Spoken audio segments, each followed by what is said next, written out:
विश्वाच्या गाभारी गरजे मराठी. नमस्कार.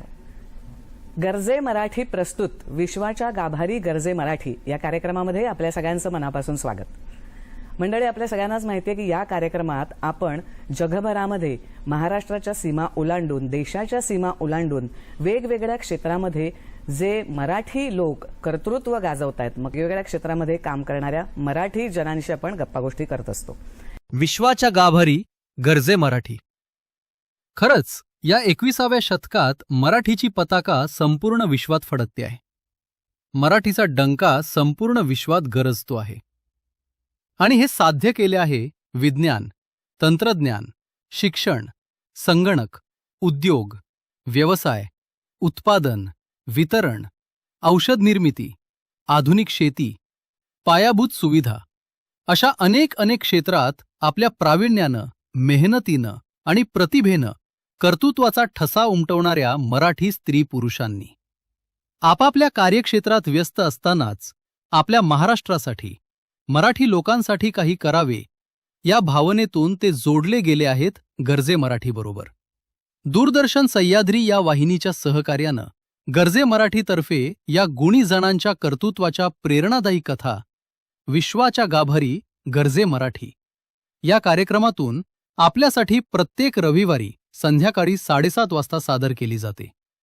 चला, या प्रेरणादायी कार्यक्रमातील काही क्षण पुन्हा अनुभवूया. रघुनाथ माशेलकर आतापर्यंत 42 जगमान्य विद्यापीठांकडून गौरवलेलं नाव म्हणजे डॉक्टर माशेलकर.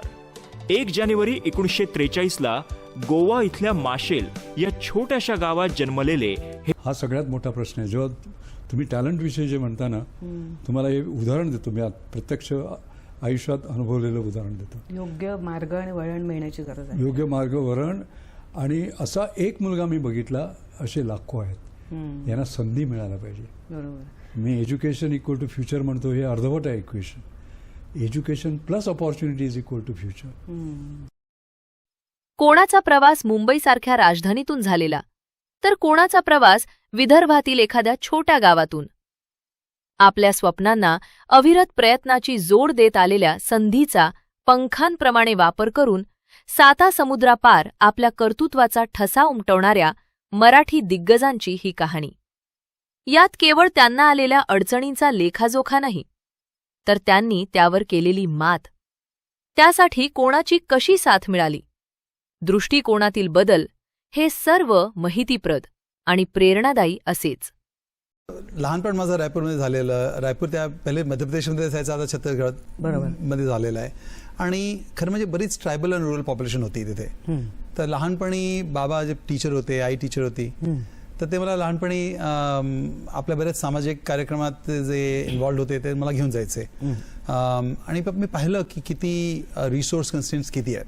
त्या सगळ्या लोकांना ते कौशल्य आणि ती स्किल्स कसे आणायचे आणि त्यांना अपस्किल कसं करायचं to bring them to the level of Stanford student, तो एक गोल आहे गरजे मराठीचा. म्हणजे ह्या अकॅडमीतनं ते करण्याचं काम आहे. एखाद्या व्यक्तिमत्वाच्या प्रवासात वेळोवेळी घेतलेल्या निर्णयांना फार महत्त्व असते. निर्णय घेताना केलेला विचार, निर्णयाची प्रक्रिया आणि त्या निर्णयाचा झालेला परिणाम या सर्व गोष्टी येणाऱ्या पिढीसाठी पथदर्शक फलकच जणू. एखाद्या प्रसंगी पत्करलेला धोका, एखादा केलेला प्रवास यशस्वी झाला का, नसेल तर का नाही, यातून शिकण्यासारखे खूप काही, हे सर्वांपर्यंत पोचायलाच हवे.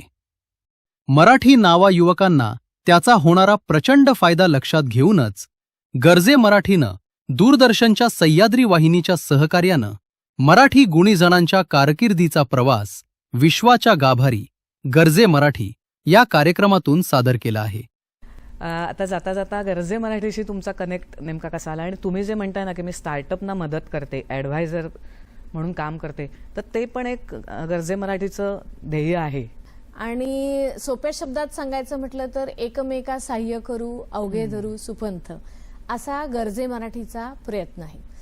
गरजे मराठी खाली बरेच उपक्रम चालू आहेत. आपल्याकडे स्टार्टअप्स असतात, महाराष्ट्रात असतात, किंवा महाराष्ट्राशी निगडीत प्रोफेशनल्स जगभरातले हे जे स्टार्टअप्स असतात, तर ते स्टार्टअप्स सगळे भयंकर हार्डवर्किंग असतात. आणि त्यांना ग्रोथसाठी काय लागतं, आणि त्यात तुम्ही एक म्हटला तो स्टार्टअप्सचा व्हेंचर कॅटलिस्ट प्रोग्राम, हाही एक अतिशय महत्वाचा उपक्रम आहे. खूपच इंटरेस्ट आहे लोकांना, मला इन्व्हेस्ट investment करण्याला इंटरेस्ट आहे, करायची. कारण ग्रोथ जेवढी भारतामध्ये आहे ती खूपच कमी ठिकाणी आहे. चॅलेंजेस पण आहेत, पण म्हणजे हे तुम्ही opportunities खूप प्रोडक्शन आहेत. बद्दल सांगितलं. दुसरी महत्वाची गोष्ट म्हणजे की आपल्याला फक्त कन्झ्युमर व्हायचं नाहीये, हा, तर exactly. मॅन्युफॅक्चरिंगवर पण भर दिला पाहिजे. म्हणजे बऱ्याचसा जो सोलरची जी ग्रोथ झाली त्याच्यामध्ये बऱ्याचशा याच्यामध्ये झालं की बरेचसे सोलर पॅनल्स आणि बाहेरून आपण इम्पोर्ट केले आणि इथे आपण इन्स्टॉलेशन्स केले.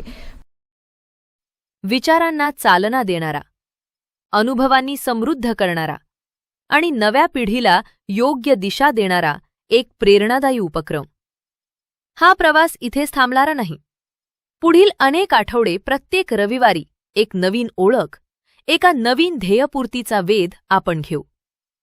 विश्वाच्या गाभारी मराठी गरजत राहील. धन्यवाद.